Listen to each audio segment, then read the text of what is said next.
আপোনাৰ ছোৱালী হাইছে নেকি? ছোৱালীৰ নাম কি? বৰ্ষা বৰ্ষা মুণ্ডা। আচ্ছা, ক'ত কাম কৰিছিলে তাই? এই BLT ফেক্টৰী, চাহ ফেক্টৰীত কাম কৰি আছিলে ন? এতিয়া কোনে নিলে বুলি গম পাইছে? মিয়া। ক'ৰ মিয়া হয়? নগাঁৱৰ মিয়া। কেনেকৈ লগ পালে? নগাঁৱৰ মিয়া কেনেকৈ লগ পালে? মানে এই মিয়া ল'ৰাটো ইয়াতে কাম কৰিছিলে নেকি? ফেক্টৰীত একেলগে আছিলে, ইয়াতে কাম কৰিছিলে। মানে ফুচুলাই নিলে নেকি?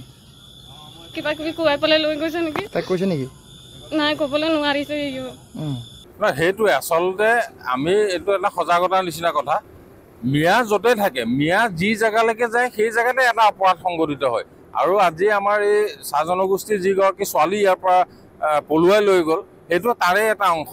আৰু এই কাৰবাৰটো অকল কেৱল আজি এই BLT টি ফেক্টৰীটো যে হৈছে সেইটো নহয়, য'তে তেওঁলোকে কাম কৰিবলৈ যায় তাতে কিবা নহয় কিবা এটা অপৰাধ সংঘটিত কৰে। আৰু সেইকাৰণে আমি কৈছোঁ যে গোলাঘাট জিলাখন মিয়ামুক্ত হ'ব লাগে। আমাৰ স্থানীয় যথেষ্ট মানুহৰ পটেঞ্চিয়েল আছে, সেইটো আমাৰ চাহ জনগোষ্ঠীৰ মানুহখিনি আছে, আমাৰ মিচিং ভাই ভনী আছে, আমাৰ থলুৱা যিখিনি মানুহ আছে। আৰু বাৰে বাৰে তেওঁলোকে এটা কথা কৈছে যে মুছলমান শব্দটো কৈছে, মিয়া শব্দটো তেওঁলোকে কাটি দিবৰ কাৰণে চেষ্টা কৰিছে।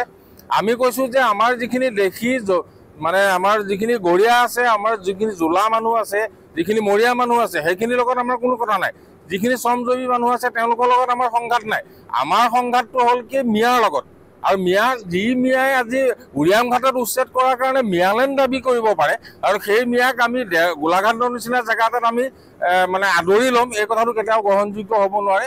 আৰু এই অপৰাধ মুক্ত কৰিবৰ কাৰণে আচলতে গোলাঘাটখন মিয়ামুক্ত হ'ব লাগে, উদ্ধাৰ কৰিব লাগে। ইতিমধ্যে আমি আৰক্ষী প্ৰশাসনৰ লগতো কথা পাতিছোঁ, BLT কৰ্তৃপক্ষৰ লগতো কথা পাতিছোঁ। আমি আশা কৰিছোঁ যে কাইলৈ পৰহিলৈৰ ভিতৰতে ছোৱালীজনী উদ্ধাৰ হ'ব।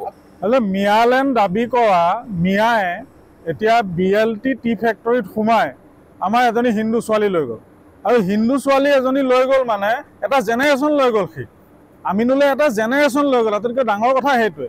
আৰু সচেতন যুৱ মঞ্চৰ ফালৰ পৰা আমি এটা কথা বাৰে বাৰে অসমৰ ৰাইজক আহ্বান কৰিছোঁ, খিলঞ্জীয়া ৰাইজক আহ্বান কৰিছোঁ যে অৰ্থনৈতিকভাৱে মিয়াক বৰ্জন কৰিব লাগে। আৰু এই অৰ্থনৈতিক বৰ্জন নকৰাৰ বাবে BLT টি ফেক্টৰীতে হিন্দু ছোৱালীজনীক, বৰষা মুণ্ডা নামৰ ছোৱালীজনীক আমাৰ ইয়াৰ পৰা পলুৱাই লৈ যোৱা হ'ল। গতিকে ই অতি দুৰ্ভাগ্যজনক। আৰু এইটো ঘটনা অকল BLT টি ফেক্টৰীত হৈছে এনে নহয়, বিভিন্ন অঞ্চলত আমাৰ আশে পাশে থকা অঞ্চলবিলাকত অকল 10-20 টকা প্ৰফিটৰ কাৰণে মালিক পক্ষই ইয়াত মিয়া কৰ্মচাৰী ৰাখে, মিয়া টেকনিচিয়ান ৰাখে, পোহৰলৈ অহা নাই। গতিকে আমাৰ লগত এতিয়া লিষ্ট আছে, সচেতন যুৱ মঞ্চৰ লগত লিষ্ট আছে, আৰু লিষ্ট ৱাইজ আমি এই কামখিনি কৰিম। ইয়াত দেৰগাঁও অঞ্চলৰ কেইবাজনো অনা অসমীয়া ব্যৱসায়ীয়ে মিয়া ৰাখি পেলাই ইয়াত তেওঁলোকৰ ফেক্টৰী বনাইছে, স্কুলত মিয়া ৰাখি পেলাই তেওঁলোকে কাম কৰাইছে। গোটেই কথাবিলাক লাহে লাহে পোহৰলৈ আহিছে, আৰু ইয়াৰ তদন্ত হ'ব, ইয়াৰ ওপৰত আমি কাম কৰিম। আৰু তেতিয়া কিন্তু ৰাইজে বেয়া পালে নহ'ব। তেতিয়া মিডিয়াৰ আগত যেতিয়া এজন বেপাৰী ব্যৱসায়ী, প্ৰতিষ্ঠিত ব্যৱসায়ী এজনৰ যেতিয়া মুখখন ওলাব মিয়া ৰখাৰ বাবে, কাৰণ এইকাৰণে যে মিয়ালেণ্ড দাবী কৰিবলৈ তহঁতি কোন? মিয়ালেণ্ড দাবী কৰিবি এই অসমত থাকি, আৰু তাৰপিছত ইয়াৰ পৰা হিন্দু ছোৱালী বোৱাৰী পলুৱাই নিবি, তেতিয়াহ'লে সেই হিন্দু ছোৱালী আজি যে ইয়াৰ পৰা যিজনী হিন্দু ছোৱালী পলুৱাই লৈ গ'ল তাৰ দায়িত্ব ইয়াৰ মেনেজাৰে, ইয়াৰ মালিকে ল'ব নাই? ঠিক সেইধৰণে যদি এজনী হিন্দু ছোৱালী বা বোৱাৰী পলুৱাই লৈ যায়, তেতিয়াহ'লে কোনোবা এজন দেৰগাঁও প্ৰতিষ্ঠিত ব্যৱসায়ীয়ে তাৰ দায়িত্ব ল'বনে নাই? এই বিষয়সমূহ আহি পৰিছে।